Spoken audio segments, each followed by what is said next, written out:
Good afternoon.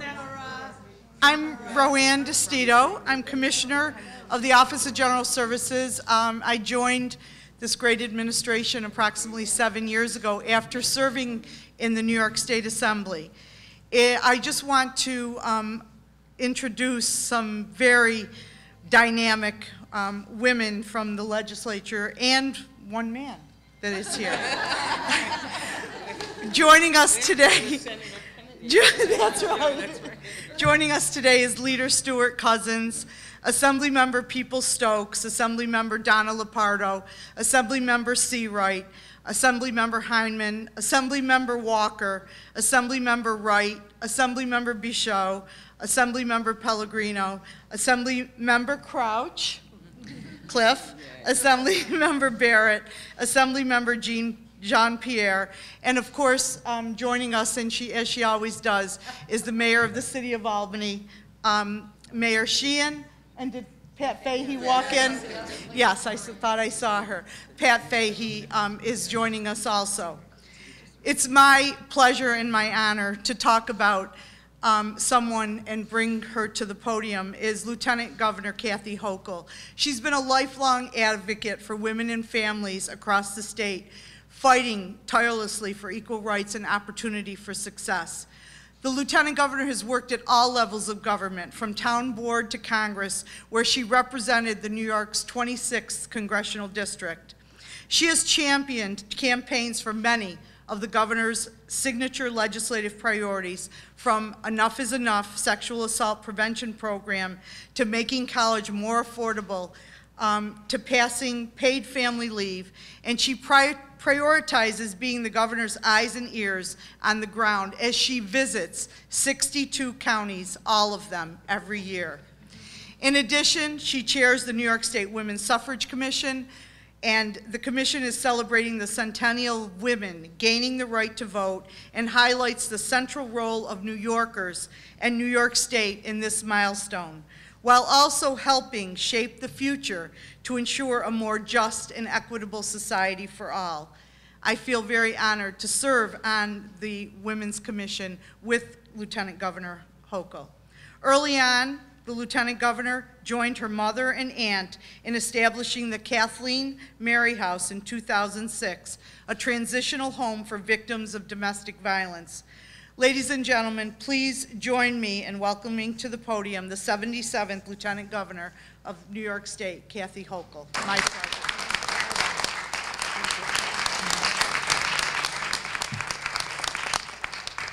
And we've been joined by Assemblymember Linda Rosenthal as well. Anybody else we missed?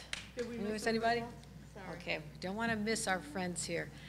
Thank you, Commissioner DeStito, and thank you for the incredible leadership you've displayed in your position overseeing all of the Office of General Services, but also thank you for putting your heart and soul into the Women's Suffrage Commission as well. So it is my honor to proclaim Women's History Month here in the state of New York.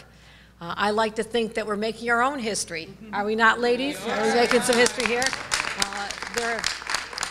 There are more women in elective office than we've had in our lifetime, and I'm very proud of that, but we have a little way to go, okay? I want a bigger crowd here next time, but you know, you also reflect on the fact that it was 100 years ago this year that women voted in the state of New York for the very first time. And that is something that we must never take for granted, because it was a long, hard-fought battle. In fact, it began in our own state, a huge point of pride for us back in Seneca Falls in 1848, when 300 brave women and some enlightened men came together in the middle of the state of New York and demanded to be treated as equals.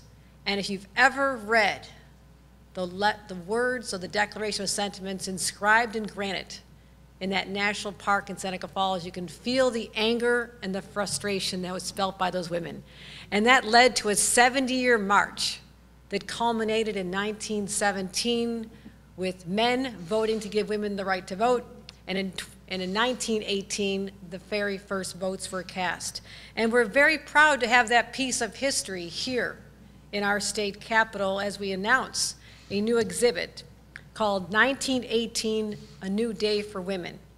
And we're encouraging everyone after this press conference to go down the hall and to see, and you'll see and be aware that the very first vote was cast by Florence Chauncey in Lisle. And Assemblymember Lupardo, that is in your district. We made sure we knew about that. Mr. Crouch's district. Well, men have been taking credit for women for a long time. I'm gonna let the sorry, Senator. Support. Okay. Whatever. We're very proud. Well, Don has made sure I knew it, and we're very proud of that. It's in the southern tier, but also the ballot box where that first ballot was cast is here today, and you need to go see this in person and be in awe of how significant that artifact is that we have it here as part of this collection. But this exhibit also honors 25 individuals through our state history who are firsts, and you need to go learn their names and find ways to honor their service. Some are with us today, some are present-day representatives. Andrew Stewart Cousins being one of them, is the first Democratic leader, or first leader of our conference. And many others. And I recall we held this press conference exactly 1 year ago this month. And we began this journey to not just look back and celebrate the work, the effort, the sacrifice of the women who led this march toward suffrage, but also we posed the question of how will we be judged by history 100 years from now when they celebrate the bicentennial of women winning the right to vote.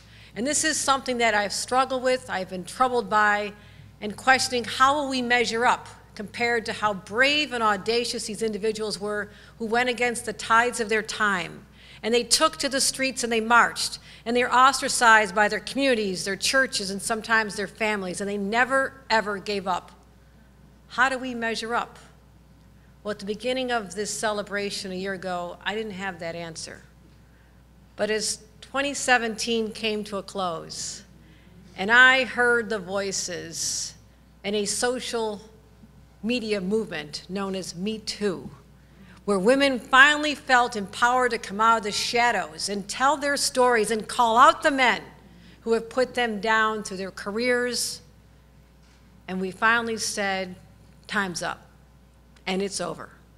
And that will be, ladies and gentlemen, part of our history, our legacy, where women, whether you're hotel workers, working on Wall Street, working in Hollywood, or in the corridors of our capital, came forward and said, we're not taking this anymore, and began to demand the respect that is long overdue, so women were no longer degraded and discriminated against simply because of their gender. That is going to be an important part of our story going forward. But there's other unfinished business. The fact that women still do not earn the same as men do in our state. And yes, while the state of New York is better than most, a point of pride for us, but it's still 89 cents on the dollar. But if you're a woman of color, an African-American woman, it is 66 cents on the dollar. And if you're a Hispanic woman, it is 54 cents on the dollar of what a man earns. I think we've got a long way to go. But also there's other issues that beg for resolution.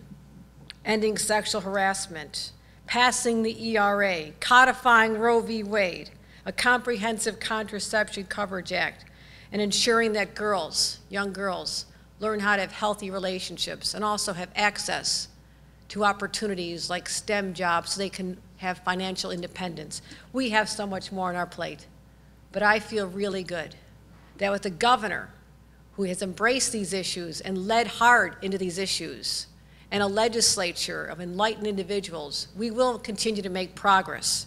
And there's one area I think we can make tremendous progress in a very short time. And many people have not thought of this as a women's issue, but I did as someone who was once a very harried and busy mother. What is so sacred or so magical about one Tuesday in November as being the only opportunity for people to be able to cast their vote to elect our leaders? What is more important than that in society today? Because when people don't vote, there are consequences. Need I say Washington, D.C.? Okay, you get it. But I think about it from the perspective of a mother, getting up at the crack of dawn, getting the kids off to school, heading off to her job, perhaps traveling great distance, whether it's part of rural New York or some time on the subway.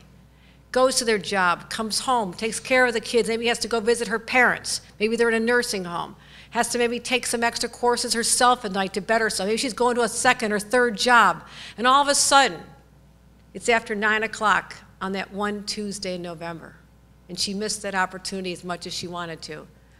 Why can't we, and here in the state of New York, have early voting 12 days before Election Day, including 5 hours on a Saturday, to open up the process?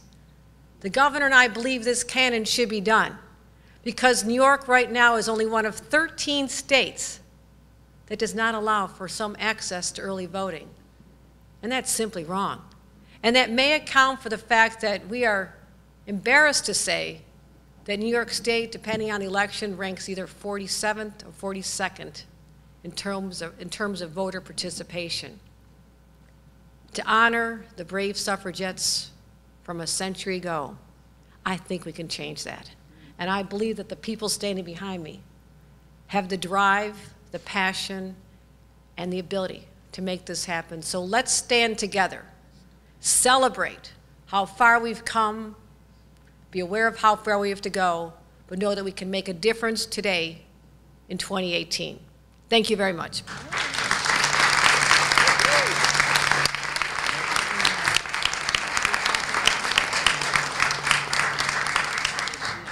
And now we'll hear from Leader Andrea Stewart Cousins. Thank you. Thank you, Roanne. Thank you. It's great to be back here. Was there an unveiling that was supposed to happen? Okay. Well, anyway, it's great to be here. It's great to be here with you, Roanne, a history maker in her own right, making sure that all of these things work, for, you know, as the head of OGS. And of course, with our Lieutenant Governor, who is just a tremendous champion for women, and all of my colleagues in government, and just realizing where we are, and yes, what we are celebrating. We're celebrating a woman's right to vote and celebrating New York's role in making sure that happened. And as I stand here with so many elected leaders and women who have run for office, and I want to certainly, I know our mayor, Kathy, I know we'll be hearing from her. Thank you, Kathy, for always being, again, a history maker, but the mayor of the great place that we get to serve so many of our constituents. But I think of how when I first came to Albany and I looked at, you know, this is a great, historic, beautiful capital, and I looked at so many of the paintings on the walls. Paintings, you know what I'm saying, right? Got to go take a look. All of the men who were on the floor of the legislatures where we now occupy seats as women, but only the men. And the reality is that only men could clean the desks and the floors where the men made the legislation. And the women were perched in the gallery looking down, gloved and with their bonnets, watching those men do that important work. So we had gotten the right to vote, but never did it occur that we would actually be able to clean the floors or the desks, nor actually create legislation, create the opportunities that made sure that the next generation and the next generation and the next generation had their appropriate place and voice. And so this struggle continues, and with all of these great women here, there are still less than 30% in either the Senate or in the Assembly. But despite the lack of numbers, because of the enlightened men who come together and continue to foster the rights of women, we are able to move the conversation. But frankly, in face of what we're looking at on a national level, the conversation is urgent, and we in New York must continue to lead. So all of the things that the Lieutenant Governor spoke about, whether it's voting rights, reproductive health, our ability to have wage equity, you know, stop treating some people one way as in the way of tip workers. You know, there are so many things we could do. But the women here in New York stand on the proud shoulders of so many women who came before us, so many that are going to be chronicled and highlighted in this exhibition. And we know we're standing on strong shoulders that had so much opposition. And we have far less, but our opposition is still strong in very subtle and sometimes overt ways. But we are New York after all. We are leaders. And we are strong leaders that will make sure that we never go backwards, that we continue to go forward, and we do it not just for ourselves, but for the generations that look to us. So thank you so much for this.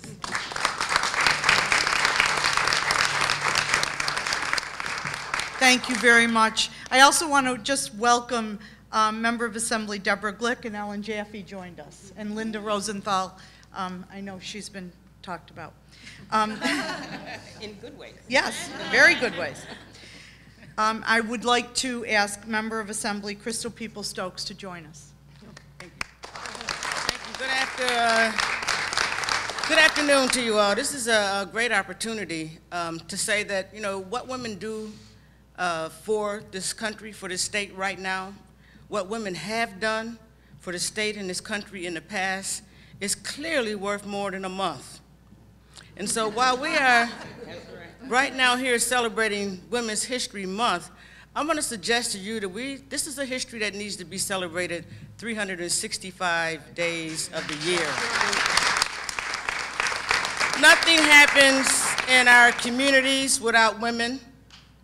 Nothing happens in most homes without women. Schools, universities, museums, corporations, art galleries, you name it, including the legislature. It happens with women. And so to think that we would be relished to be honored 1 month at a time, to me is a bit deplorable. We could do better because we have so much more to offer. The history speaks volumes about what women have done more than just 100 years to fight for our right to vote. It's so much more than that, because they had such insurmountable odds that there's some people today, and I won't say it's just women or it's just men, there's some people today who could not withstand the kind of pressure that these women were under to fight for our right to vote. What saddens me, in a way, is that some of us don't even take advantage of it. And so I think the Lieutenant Governor's call for early voting based on legislation by our own leader in the Senate, Andrea Cousins-Stewart. I'm so glad the governor put it in his proposal as well. We need to make that happen. People need to be voting always, and so if it gets more people voting because it's convenient, let's make it convenient. What would be the problem with that? So instead of having 60 people out to vote, you have 100. That's a good thing. That makes for a better democracy. And so I'm excited to be standing in front of all of these great women in the state legislature, as well as those who serve on the commission. The commission is off to a great start last year, and we're only going to move forward. And it's a real pleasure to have Assemblymember Crouch standing with us, because quite frankly, if Frederick Douglass had not stood with the suffrage movement wouldn't have happened either. So you're always going to need to have a like-thinking man somewhere in your vicinity. So thank you, Assemblymember Crouch, for being here. Also, let me just take the opportunity to introduce the staff of the Legislative Women's Caucus. It's very well staffed, and we're here to help the women. So we have Geraldine Humbert and Shirley Troutman. Thank you so much for being here, ladies. Thank you, Assemblywoman. We've also been joined by Member of Assembly Joanne Simon. And now we'll hear from Member of Assembly Donna Lepardo. Thank you very much. Well, thanks, everyone. I've been asked to say a few words about one of the stories that are featured in the exhibit, and that's the story of Florence Chauncey and the Ladies of Lisle. And again, thank you, Assemblyman, for being here. He does represent Lisle very proudly. I want to thank you for allowing the small town of Lisle to play a large role in this year's Women's History Month and in the gallery exhibit, which acknowledges important firsts for women in New York State. On January the 5th, 1918, 245 ladies of Lisle became the first women in New York State to vote, and they were led by Florence Chauncey, who organized a Get Out the Vote campaign. They were opposed to a ballot measure that would have turned Lisle from a dry to a wet town, unfortunately. The ballot measure was defeated, much to the chagrin of the local hotel owner who wished the ladies had stayed home on that frigid January day. Florence Chauncey was first in line and is credited with being the first woman in New York State to vote in an election. I'm very pleased to let you know that we're joined by two of Florence's grandchildren who are in the front row. We have Jim Vollertson and Jan Vollertson, along with their friend Doreen Kubiak. Right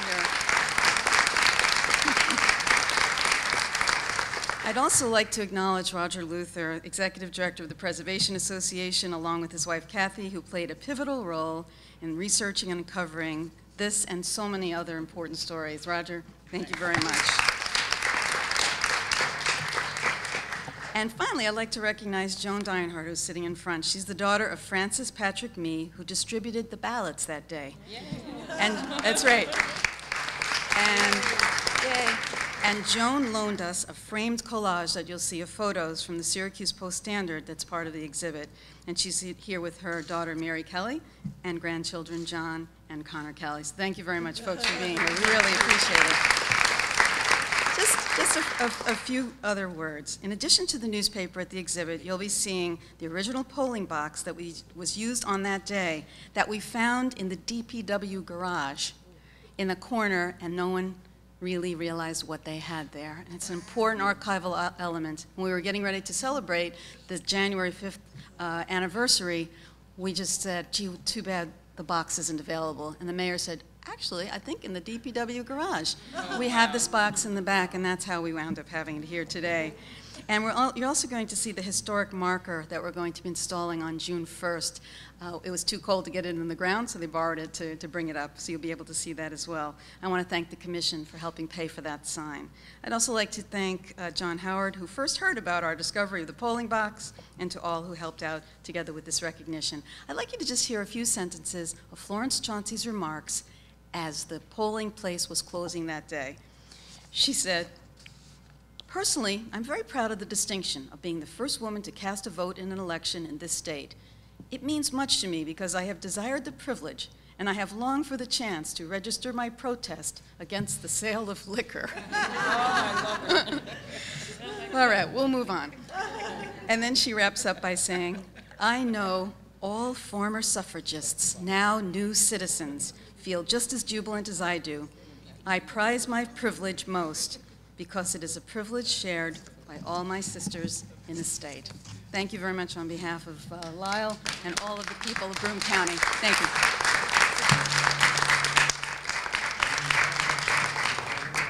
To close our program, I'm going to ask Mayor Sheehan, Mayor of the City of Albany, to please come up and make some comments. Thank you. Thank you so much, and I just want to thank these women behind me and our Lieutenant Governor for their leadership in keeping this history alive. And I hope that everyone is inspired by Florence Chauncey and by others like her who exercise that right to vote. And I think it's important, we were kind of giggling about the cause that we might not necessarily agree with today, but think about women at that time. They relied almost completely on men, 100%. And if that man drank and that man spent the family's entire paycheck, there was nothing that woman could do. And we have issues just like that today, where women still don't earn what men earn, particularly, as the Lieutenant Governor pointed out, African American women and Latino women. And we have women who worry that their kids aren't going to school, when they go to school, they aren't going to be safe.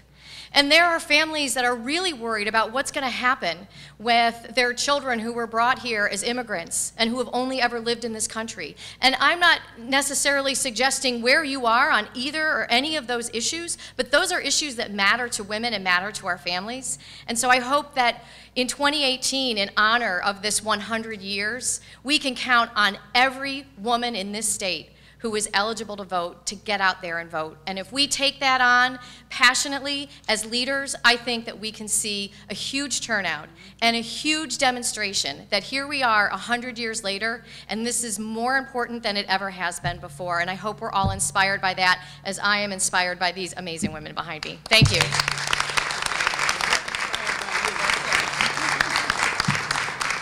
Thank you very much. This concludes our program, but I would like to invite you to our reception and our display that is right behind the War Room on the second floor, right down the hallway. Thank you very much for coming, and thank you for joining us.